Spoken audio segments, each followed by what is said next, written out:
We're very happy that the Permanent Mission of New Zealand has agreed to co-sponsor this event.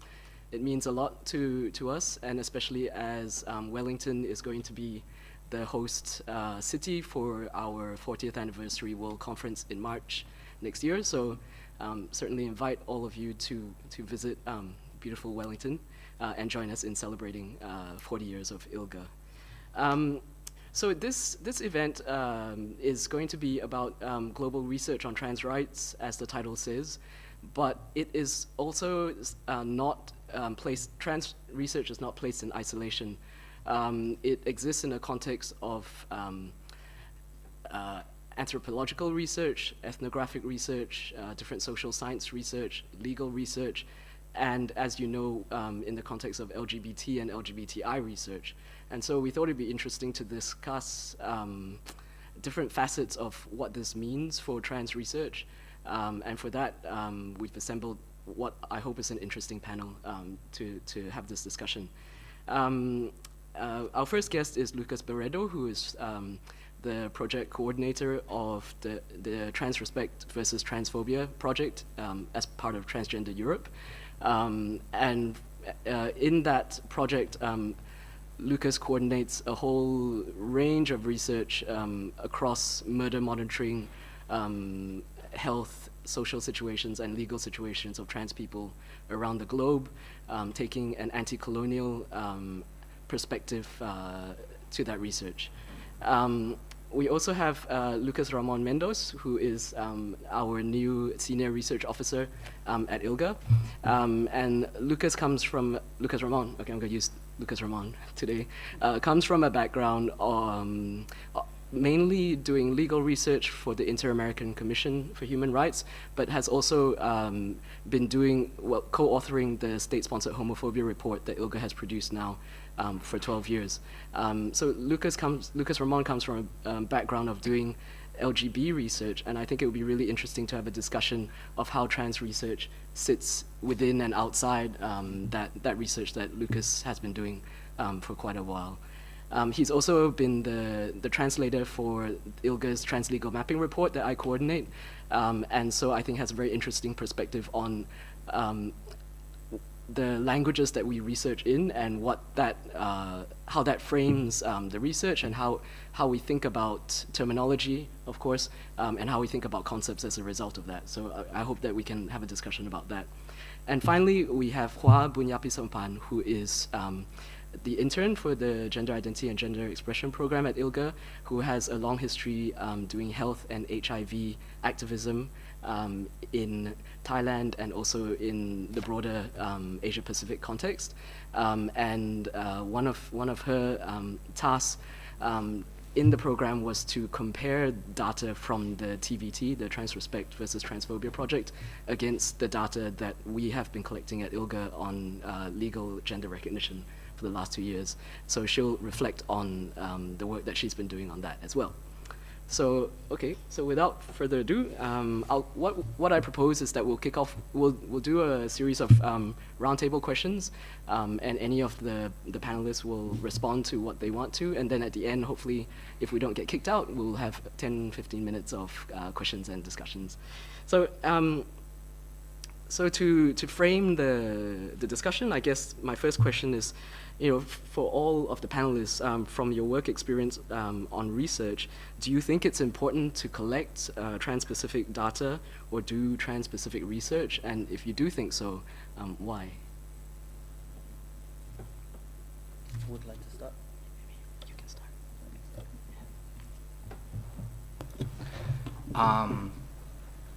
Hi everybody, good morning.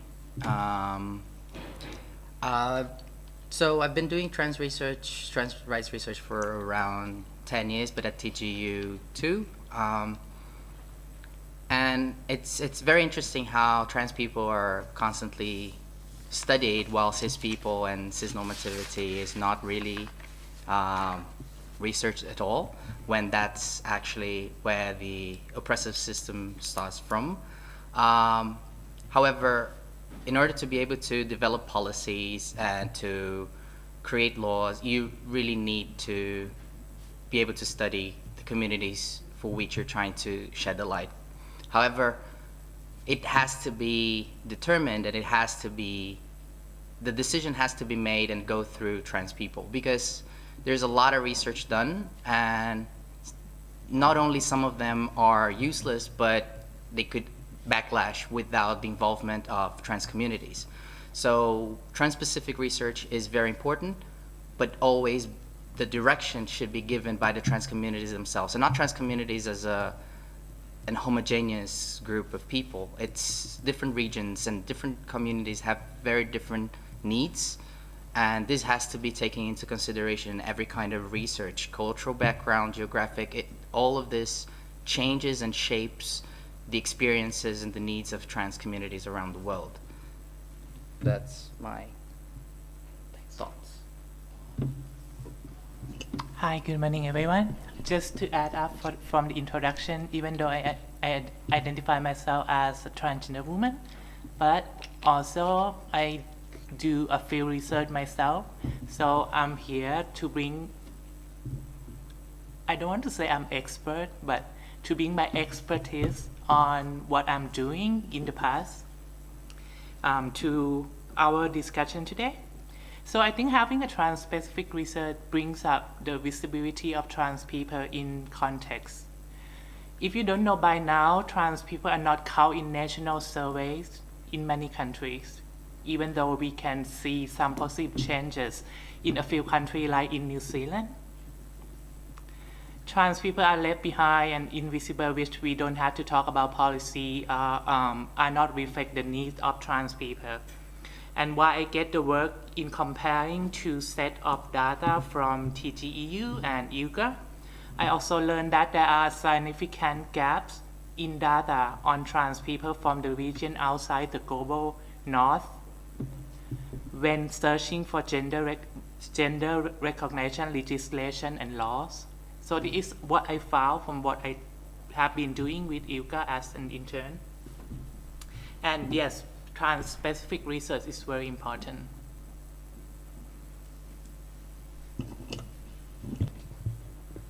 Good morning, everyone. Thank you, San, for that very kind introduction. So yeah, I couldn't agree more with my colleagues here on the panel. I've seen how many spaces for production of knowledge and trans issues are unfortunately not been taken by trans people in the past and today in the present. So that's something I think it needs to change, because the life and the experience of every person informs the way in which they conduct research. And the fact that you know where to look and how to look on each of the issues gives you the sensitivity you're required to conduct effective research, and one that would not backlash, as Lucas was saying. One of the things that I've seen, at least working on as a translator with the Trans Legal Mapping Report, is that I see often too often laws that are very on the lookout of other people to actually make people eligible for legal gender recognition, like seeing what other people think of the validity of the gender experience of the person, especially psychiatrists and cisgender people being asked to have a say, while we see that the legal tendency is to revolve around self-determination. Well, I think the same thing should happen with research. Like, trans people should be in the midst of the production of knowledge, especially if it is trans-specific research. Within the LGBT community, to give you more an impression of what I feel of how research is conducted sometimes, even if we depart from the acronym, the LGBT acronym, we can see that we have 3 letters for sexual orientation and only 1 for gender identity. And this may appear to be unimportant, but it does affect the way in which we see a lot of these issues. Just note that we have gender-specific sexual orientations. We know there's a big difference between lesbian issues and gay issues, but then when it comes to the T, we only have 1 letter, and that might affect the way in which researchers approach the issue as well, especially if they're not trans. Issues affecting trans men and trans women and non-binary people are sometimes overseen. And the fact that we have an acronym that just gives us only 1 letter for a whole array of identities might have a relation. There might be something there that gives us like the wrong point of departure. Yeah, I'll leave it there and then maybe see if we can go with other questions. Thank you all. I think it's really interesting the concept. Well, thinking about subjectivity versus objectivity, and can trans researchers be subjective as well as objective?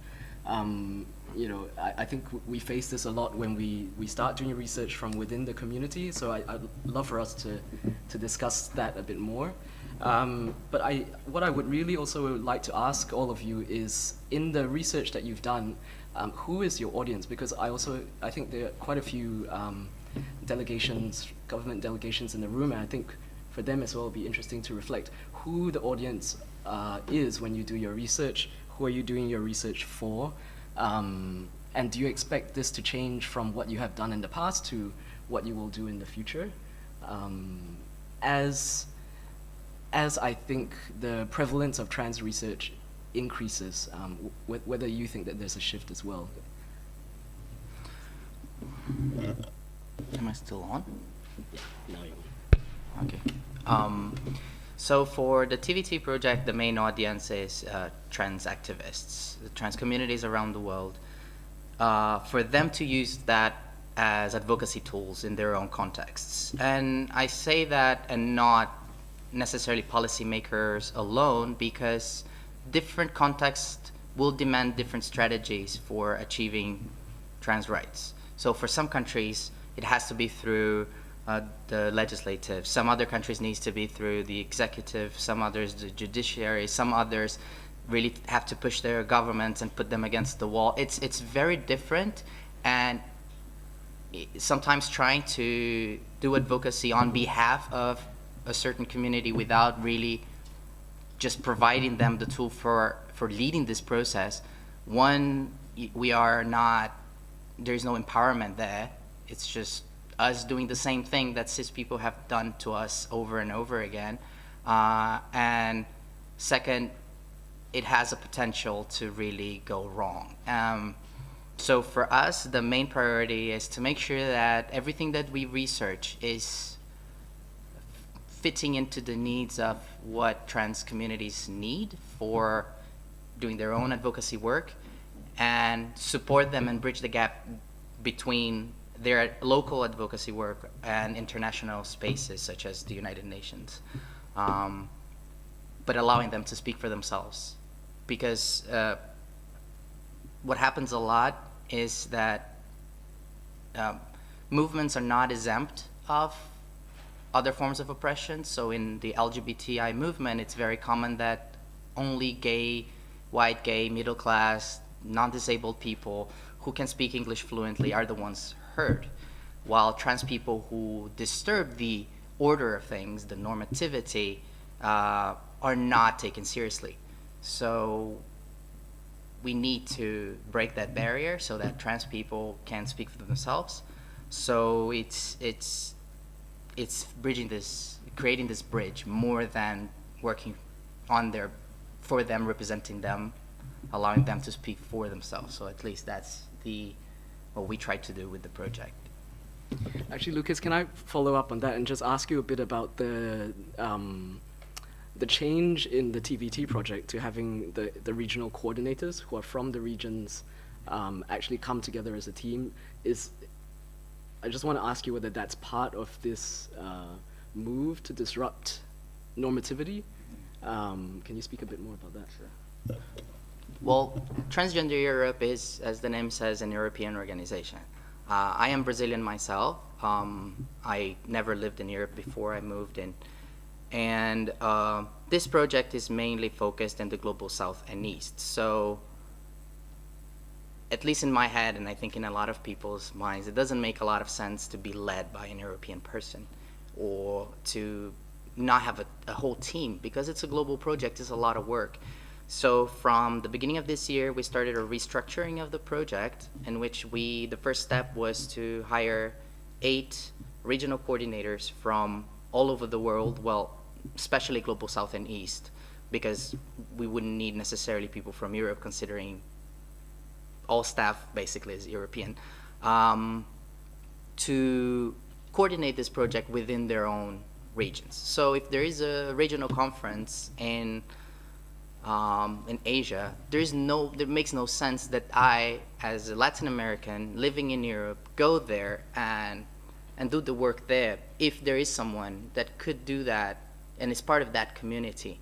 As a Latin American, I know how Global North goes to our countries and exploit the work that we do, and that's very common. And trying to avoid that at all costs, even knowing that there is an imbalance of power that is very strong by being an European organization, is something that I think is priority. So the project has changed a lot this year from I'm not in control, that's why the name is coordinator. I coordinate the team, but we make decisions together, and it's slower. And I think funders and policymakers should understand that it's a slower process when you have a participative group, but I feel it makes more sense. And the research that we're doing, because it has input from people all over the world, it's what is needed in the region, and it's not just what I feel it's needed in the region. So I'm really glad with the new direction that this project is taking, and I hope we'll be able to have more useful data in the future that they could use with their local policy work and also in international spaces that they need. Lucas, Ramon, I guess I would like you to speak to this. Who is your audience? Because your research in the past has been very much desk-based. I understand that the broader reaches of the outcome is probably to improve advocacy for the community and very similar to what Lucas has said, but I just wonder whether you've thought about this over the years in doing your research. Yes, I think the issues are very similar, and the tensions are very much the same. The global north versus the global south tension, we have that as well for the research we conduct for state-sponsored homophobia, which focuses mainly on issues of sexual orientation.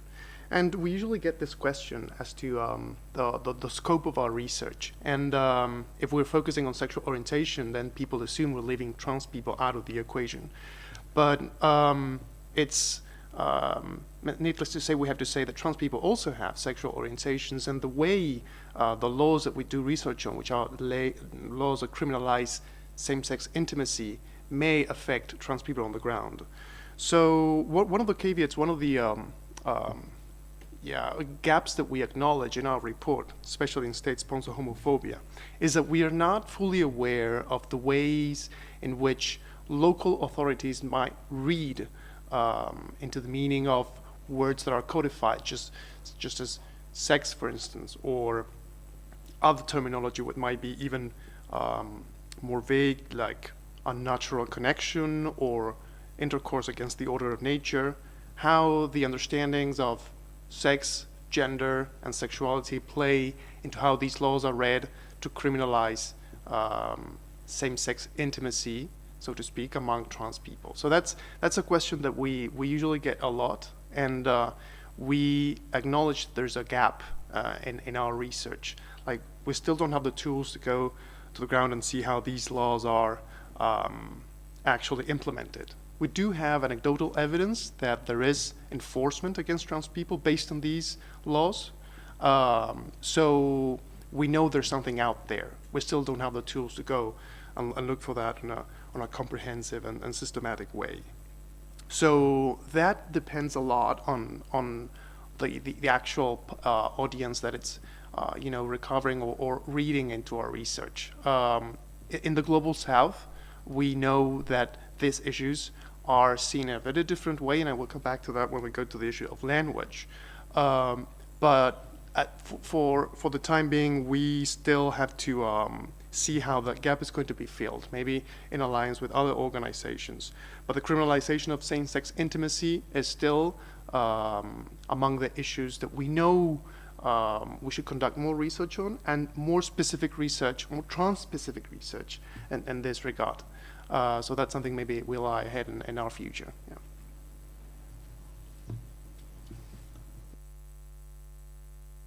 Thank you. Yeah, I think it's very interesting what Lucas you mentioned, the idea of harm and the lens that is taken and the approach to research, and even what to research and who does the research and what the outcomes are can be harmful, and we need to be aware of that. And Lucas Ramon as well, I think what you're talking about in terms of terminology, when you look at legislation that says same-sex activity, what is the meaning of sex in the first place is not something that's being analyzed by a lot of governments, and so we commend New Zealand and other states who are starting to look at this in their statistics and census reporting, and realizing that this is an issue that it's not just for the purpose of collecting information about the population, but for the purpose of also looking at how violence and discrimination can be faced by a whole bunch of people that may not be thought of immediately. So thank you for raising that. The next question that I have for all of you is I think also an interesting one, and I think we've touched on it, but I'd like you to flesh out maybe a bit more about what areas of research, what areas do you cover, what areas do you decide to look at and focus on? Do you look at legal aspects? Do you look at social? Do you look at health? And then why you've chosen to take that lens? I think that for us, they're complementary. They all affect each other, and you can't really study just the law without understanding how it's applied. So let's suppose that, for instance, someone is asking for asylum and in a country, and if they just look at the laws of this particular country, it may look wonderful, and it may look like the country has really good laws, and however, when you see what's going on, it might be that for trans people the level of violence is very high. And I say that as a Brazilian person, in which 41% of the murders that we have registered come from my country. We have laws, we have policies, we have a lot of initiatives that are legally binding. However, we still have around 15 murders per month. So they do not always go hand in hand. So understanding and being able to complement the data with each other. The same as legal gender recognition. A country might not have a law, a specific law, but there might be that the judiciary is supporting or is approving a lot of changes in gender marker and name. So it doesn't necessarily mean that just because a country doesn't have a law, it is extremely transphobic, and just because it does, it's not. So complementing those are very important. Also with health, and I would add also socioeconomic situation, because we know that trans people around the world are extremely marginalized and vulnerable. The level of homelessness, people living with HIV, people who do sex work, it increases a lot of issues that are related to socioeconomic status that you're not going to see that in law. Being able to change your name and gender marker is important, but it's not necessarily going to get you a job, or not necessarily going to create a bridge for you to be able to go to school. So complementing all this data, health, with health disparities, trans people don't really fancy doctors very much, because there is a history of abuse, discrimination, and violence from the medical industry that I think it's important to always complement and contextualize data. The data just by itself, without the context, it's again the thing about harm. It's one could be meaningless, but it could be worse than meaningless. It could really be dangerous. Yeah, I think we can, if we ask what areas of data or research that we should be emphasized, and we make a list today, it's going to be really long list to think about what areas that we still need that for, advocacy, policy, that needed for trans, to support and protect trans people. And as a health advocate for trans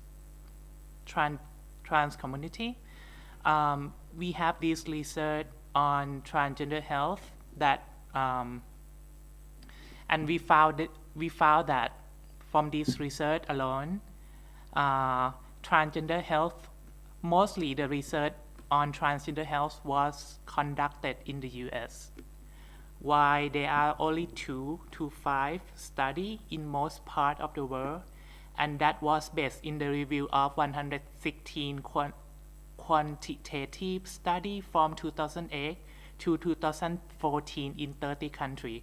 So you see, the geographic distribution of data from trans-specific research should be an important part of our discussion.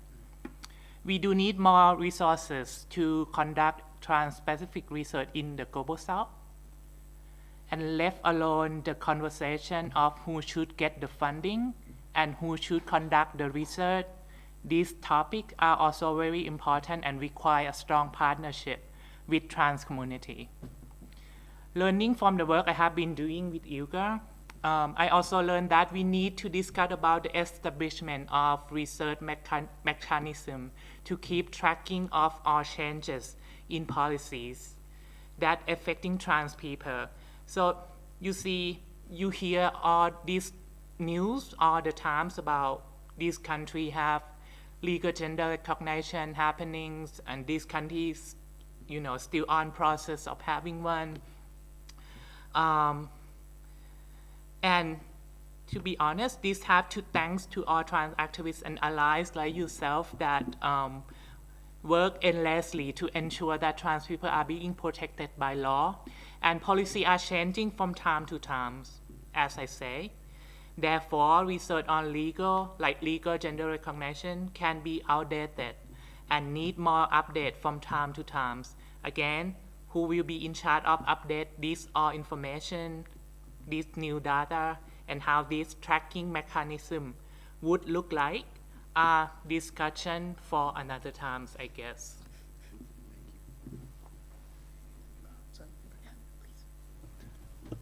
So yeah, I think the point raised by Lucas is crucial. And one of our main gaps, at least this is something we've seen in the LGB research, maybe it can contribute to the discussion.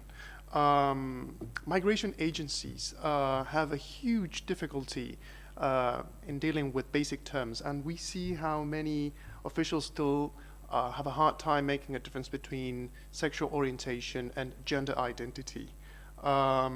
We see that with LGB research and dealing with sexual orientation. So yeah, the fact that we still have to teach and educate public officials, especially those dealing with migration issues, is a crucial gap that we should fill soon. The legal aspect or the legal reality of a country says a lot about the country, but definitely that's not the whole picture. And I would say that a lot more weight should be given to the situation on the ground as well as the legal situation. So I was thinking the research that should be conducted in a way to inform country of origin information research, to inform migration agencies, and the ways in which trans people are specifically affected and making a difference with the way LGBT people might be affected. And I was also thinking on the ways in which countries that still criminalize same-sex intimacy but allow for some degree of legal gender recognition, how that interplays. What is the specific effect of that seeming, that's something that appears like a contradiction, but how that plays out in the reality. So asylum and migration are issues that research should have as a priority. Thanks. Thanks a lot. Thanks for bringing up the live topic of country of origin information for asylum claims.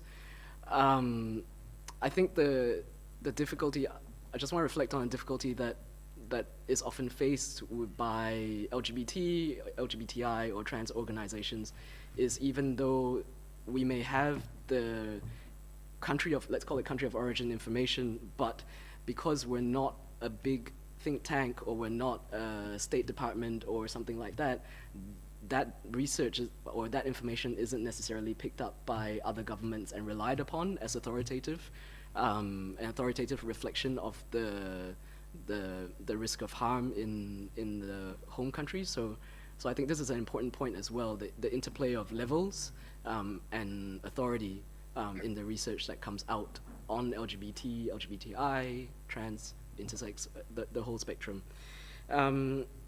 I guess it's a good launching pad to think about the next question, which is I wanted to ask you about methodologies of research, which can seem dry, but I think this is a really political point. I think very often trans research is seen as within a backdrop, or against a backdrop, of LGBT or LGBTI research, rather than having its own methodologies, for example, having its own standalone platforms and approaches. So I just wanted to ask all of you, in your experience, like, what is the significance of the methodologies that you've used and your approaches to research and data collection, and what this might mean, I guess, politically now? Let's talk about that.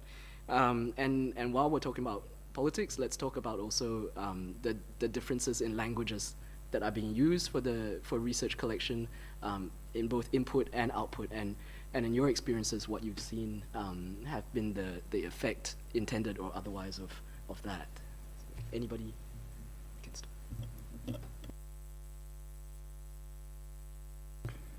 So in terms of sexual orientation, methodology is a huge issue. So we're still struggling with the approach to sexual orientation in many regards when we conduct research, whether we focus on desire or attraction, whether we focus on acts, or whether we focus on identity. So we have huge debates as to what is the use of focusing on each of these elements of sexual orientation. And those priorities, those choices are informed by the purpose of our research. So what I've seen in my experience is that the methodology decision affects the way in which results are presented, the way in which results inform our research as a whole, and then how that feeds back into the research we will conduct based on those results. Regarding the issue of language, the global south, global north tension comes in again as a discussion that in terms of methodology should not be overlooked. We see that in sexual orientation research, and I know, but I will leave my colleagues to speak about that there are tensions in terms of methodology for gender identity. And it's not only about the ways in which we approach issues of gender, sexuality, or sex, but also the language issue, which San was just mentioning. One of the issues I came across translating the Translegal Mapping Report is the ways in which English-speaking contexts approach the issue of legal gender recognition, and in my case as a Spanish translator, the ways in which Spanish-speaking contexts approach the same issue. And this, in a way, reflects how language shapes our way of thinking and giving sense to issues like gender, sexuality, and sex. So, for instance, among English-speaking activists, we see that, and even laws, have this terminology of legal gender recognition. Whilst in Spanish, we speak of recognition of gender identity, reconocimiento de la identidad de género. And the focus on that terminology might have an impact on how concepts are thought and the vision that we have on them.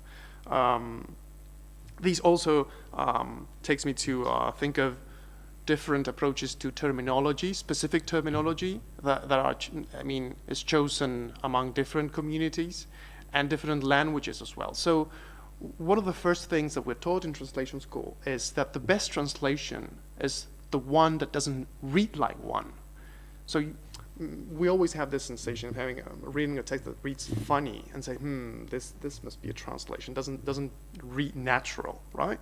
So a good piece of translation, good work from a translator would be to produce a new piece that doesn't read like one. And in this case, that might involve making decisions as to how we translate one vision, one of these specific terminologies, decisions that were made in English into another language, and how that affects the way in which we see that.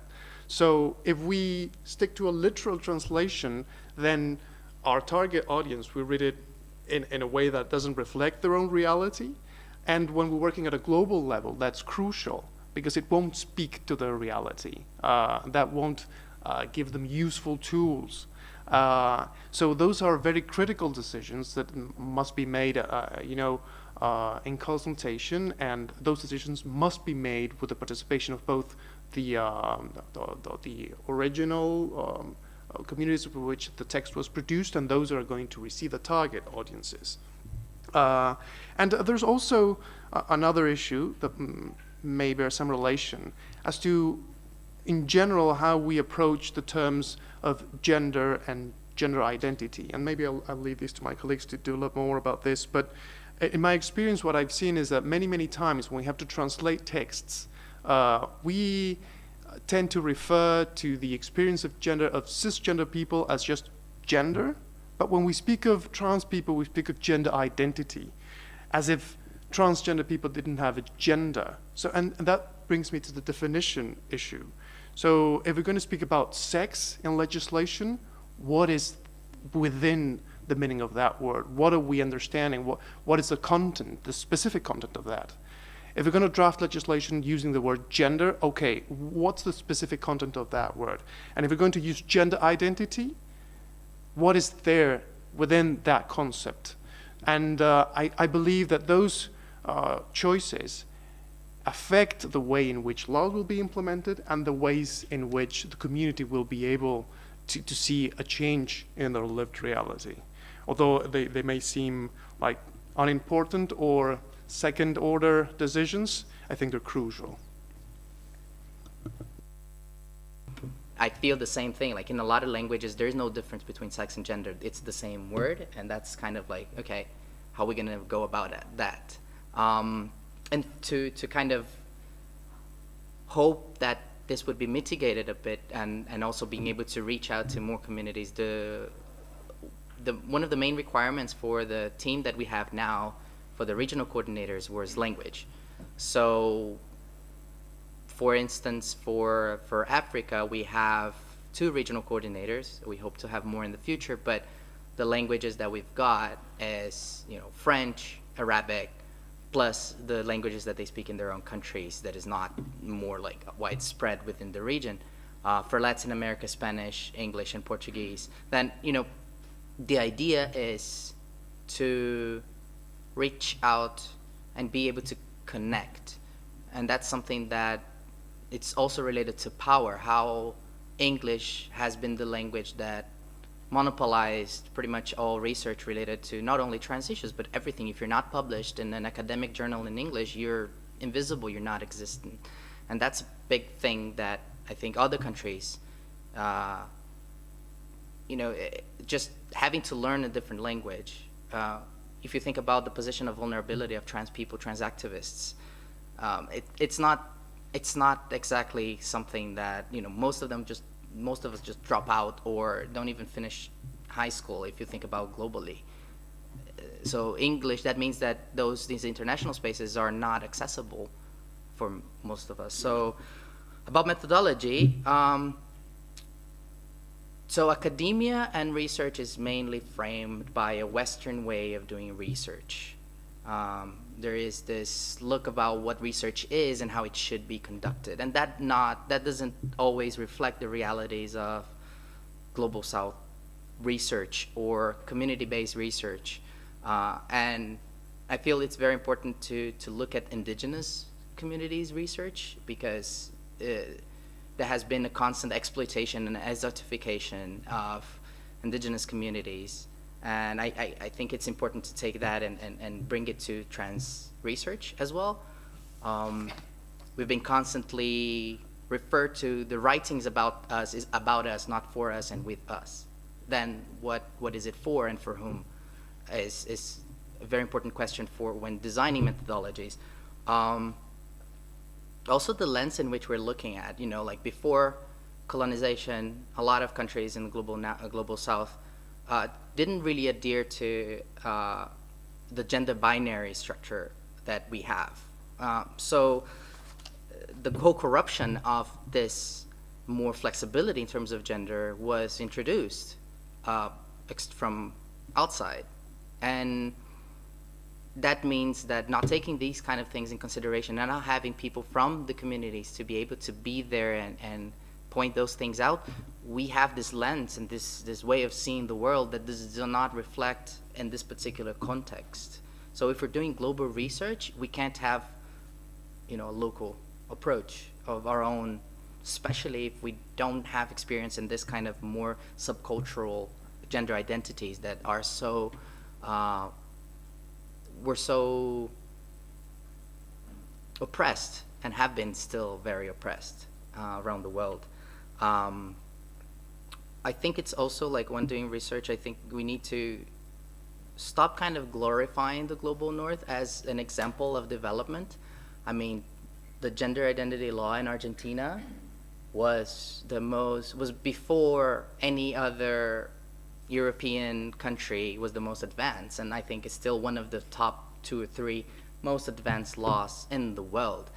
And who would have thought that a country in Latin America, that? So it's because it's always, we underestimate a lot of the colonized lands, assuming that there is a timeline of development in which the others have to follow. So being able to learn from each other, I think it's extremely important, and not being so like we are the example here in the global north, and that affects a lot the way we look at research, because we bring in our own baggage of where we should go for research, and maybe that's not what people need. Maybe what you think, what they're saying they need for you is not really useful, but for them it is. And the decision here is, are you going to engage with that, or are you going to just withdraw? Or are you going to just do it anyway because you want to do it? So I think that for methodology, independently of kind of what approach you're going to use in terms of more quantitative, qualitative, or whatever, it has to be with the trans communities, the local ones at all times. And not only like, let's invite them to our project once it's designed, but let's design it together and see how we can go about it. I think there is a lot of research that is missing the nuances in the context. We give a lot of importance to quantitative data, and the quantitative data, and that's something that I see in my own project. We have a map where you click on the countries and you see what kind of laws or what's going on in the country, and I think it misses a lot of the human part, a lot of the qualitative data, a lot of the story, the life experiences that would be able to contextualize this data much more. So I think we should go more about complementing data and not just having numbers, especially like monitoring murders. It is a very sensitive work, very demanding emotionally work, especially considering that we are trans people, monitoring murders of people who died for being who we ourselves are. And they become numbers. So the most important part is, how do we contextualize this so that these numbers have meaning? And I think this is a challenge that we have, and figure it out together. Yeah, just want to touch on about the languages. I think coming from Asia and Pacific myself, and working with a trans community in Asia and Pacific, when we talk about gender identity, we not use the term trans people to identify our trans identity in Asia and Pacific. We use a lot of local terms, and that's probably some things that when you conduct a research, that should be some things that you put in your priority, that how they define themselves as a transgender people in their own context. Like, for example, in Thailand, we have these different terms like สาวประเภทสองกระเทยคนข้ามเพศ which is all the gender identity terms to call transgender woman. And what terms will be the best fit for the research or for the methodology or for the approach of data collection is some things that you may have to consult with a transgender person or a transgender community to come up with some things that they feel they belong to the research that we want to do, I think. And you know, as a researcher myself, I think the methodology and approaches of data collection is very important in conducting research. However, as a transgender activist and a trans person myself, I feel like the most important question is to, to ask yourself how to utilize the data from the research that can benefit trans people and trans community. And these two parts, utilization of data and benefit trans people and trans community, are those two questions that I always ask myself before conducting research. Because I don't want my research to be just a letter on the paper. I want it to be useful.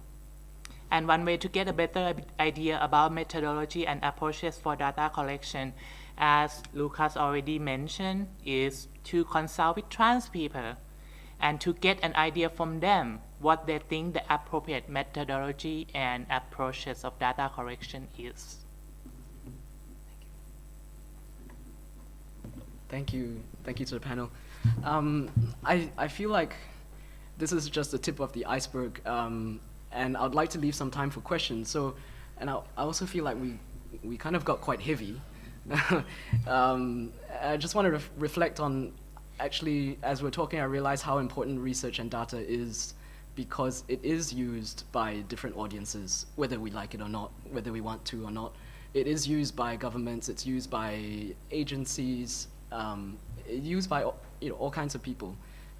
So I think I would like to finish off reflections from the panel on an optimistic point, and I would like to ask you what, in your ideal world, so let's say in 5 years' time, in your ideal world in terms of trans-specific research, what are the characteristics of the research that you would like to see come out?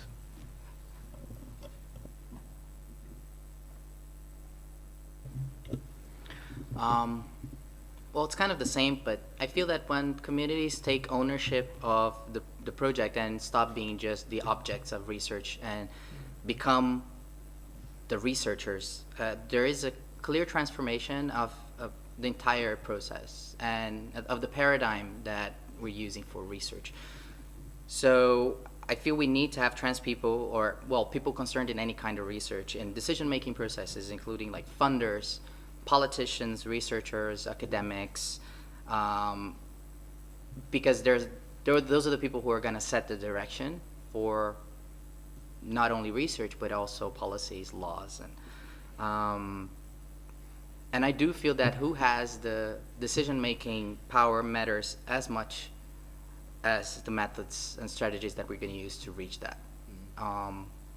So my optimistic kind of remark would be that we are able to insert ourselves, not only just insert ourselves in those spaces, but be able to disrupt a bit those spaces, because they are very normative. We live in a very transphobic society. So a trans person being able to insert themselves there, it's not just having a trans person there, it's having a trans person who is going to be able to question what's going on.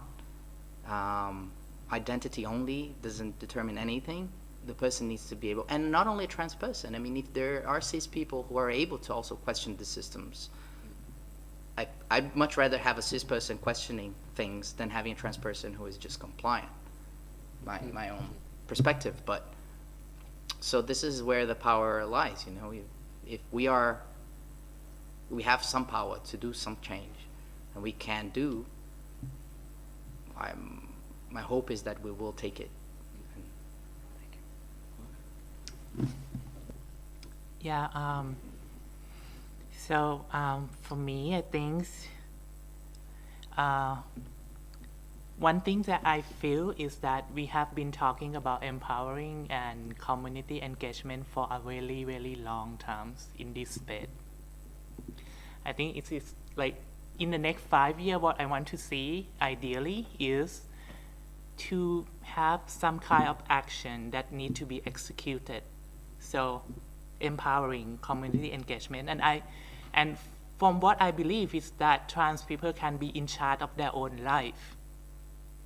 Therefore, they are the person who make a decision on what kind of research that they want, what is going to be useful for them to develop the messages for their own advocacy, to change the legal, to change the social perception, to get a better health, and that is their decision to make. In ideal world, and for the next 5 years, as Shan asked, I think this is very important, and how we get there is something in between that we all together have to talk. I mean, not just the trans people, but allies like yourself, cis people, and everyone, government, UN agency. That's something that we have to talk to get it there together. Yeah. So in terms of what is the ideal research, I have no idea, but I do know that the ideal research will be conducted by trans people. So governments, if they want to conduct research on trans issues, hire transgender people. If you want to have information as to how your laws affect transgender people, hire them to have them give their opinions as part of the staff of the government. So they will be in a much better position than any cisgender person trying to just consult transgender people.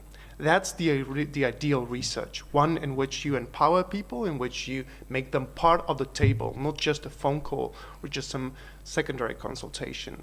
That is the ideal research I would like to see, not 5 years from now, just right now, like governments hiring transgender people for the research they're going to conduct. Thank you. Thank you, everyone. Okay, so supposedly we have 8 minutes, but if nobody comes in, we have more. So I'd like to open up to the floor. Maybe I'll take 2 or 3 questions, and then if we have another round, we can take another round. So please, anyone raise your hand or smile at me. Hi, go. So first of all, I am so glad I'm here. Thank you so much. Thank you also for your work, which is amazing, and thank you for the translegal mapping report. I think you made an amazing job. I also followed the statement you made yesterday for the UPRs of Germany, and so I'm going there. I'm also a translator, and I'm working. I am from the Sikh Human Rights Group, and we are working on a declaration of authority and a project. And right now, for myself, I'm working on the decision of the Constitutional Court in Germany about introducing a third gender. And I'm working on the translation of this with English, German, Italian, and French. So I'm asking you, all of you, exactly because you said, let's make these numbers become people. Also the words, sometimes words are, especially for legal translators, sometimes legal translators who don't have anything to do with this word, they just tend to say, this is just making everything more complicated. Why are we dealing with that? Seriously, we don't need this. Our legal system is already enough complicated. So, yeah. So, in an international environment such as this one, we spend hours speaking about like a draft of a piece of text, arguing about one word, but this word can really change lives and save lives if it comes to creating like, or making sure that a person's existence is recognized. So my question to all of you, maybe especially to you because you have been doing this amazing job. What do you think? You spoke about the gap already in the research, but right now, seriously, in order to things to change, what do you think is the big problem in here in using legal language in the international community, and what should we start doing differently in order to open up to different use of languages? I know it's a very like general question and like, but I really would like to have some piece of advice because of what I am also doing. Thank you. I'll take another question or comment. Thank you. This is just a brief comment. I'm from the Permanent Mission of New Zealand, and we're very proud to co-sponsor the event. We think that trans rights don't receive enough attention in the Council or in UN fora in general, so thank you for presenting this side event. I'd like to briefly touch upon New Zealand's practice. We had questions on gender identity in our last census, but from this year, we've moved to including them in the general social survey. And the reason for that, I think, reflects some of the comments we've heard from you all. And that's because, unlike a census, it's an actual survey conducted by interviewers, which can help add context and have an actual discussion with the trans individuals, so to add their story and have more of a qualitative aspect to it. And that will be taking place this year. I did take note of the suggestion that one should hire trans people to do these surveys. So I will feed that question back to my colleagues in Capital and see how they're getting on with that. But thank you for all of the reflections. I think it's important to take all of what you've said and translate that into state practice. So thank you.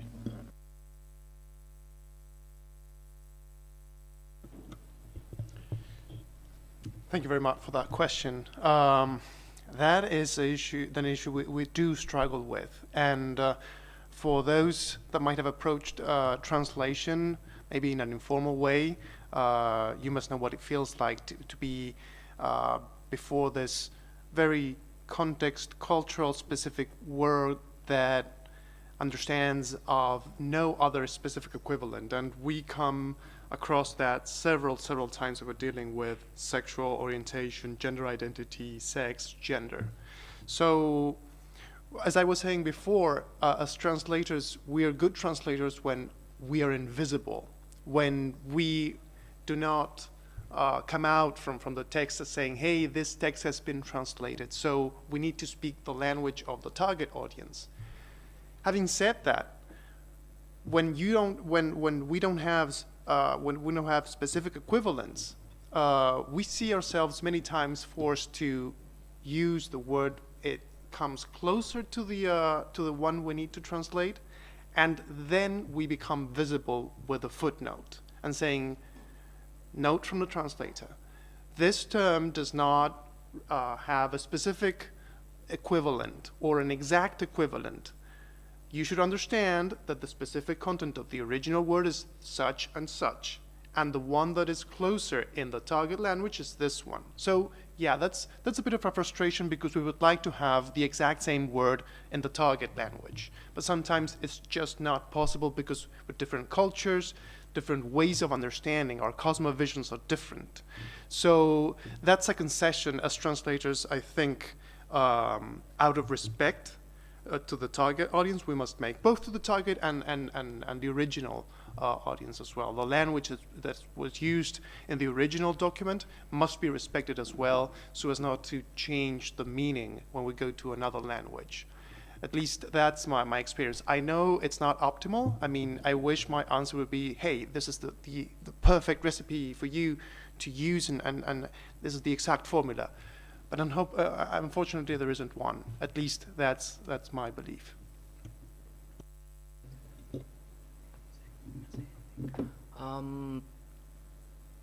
Well, I'll address like language more in general. I think that one of the problems that we might have is that even though the language might be the same, different contexts make it change. And I'm gonna give the example of the word travesti in Spanish.